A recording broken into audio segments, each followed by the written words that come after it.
గాడు press meet లో ఏదో వాగుతుంటాడు. అదే అబద్ధం. మట్టింది ఎర్రచంద్రం చెప్తుంటాడు కదా. కాదు సండ్రా.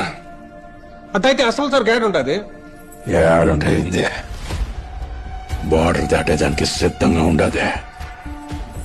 అంత ప్లాన్ చేసి ప్రాణాలు తెగించి అంపించిన సరుకు సండ్రా అంటే ఎట్ట నమ్మేది? అట్ట పంపిస్తేనే కదా ఆ సందనం నమ్మేదే. కాదనా సరుకు సిక్కితే సిండికేట్ వాళ్ళ ఛాలెంజ్ చేస్తుంటాడు కదా, మరి వదిలేమనండి సిండికేట్ ని.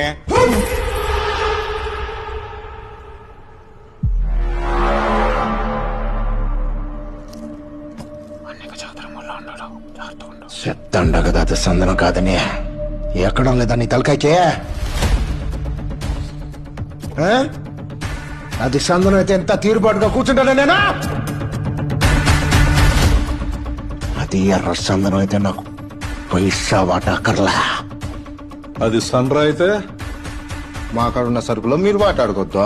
సరే అబ్బా, నిగరమైన సరుకు నీకాడే ఉండదు. ఇప్పుడు అందరూ మనోళ్లే కదా, సరుకు ఏడంతో చెప్తే ఏం పోద్ది? సిద్ధప్ప గారు, మీకు 1,70,000 ఎవరు ఉండొచ్చండి. మాకు మా సరుకు ఎక్కడ ఉందో రుజువు కావాలా?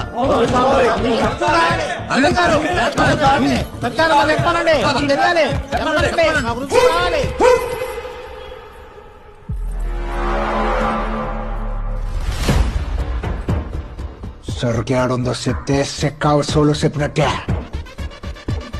ఓడు ప్లాన్ కూడా అయితే మన నోటితో చెప్పించేదానికే కథలు పడుతున్నాడు సార్ నా కొడుకు.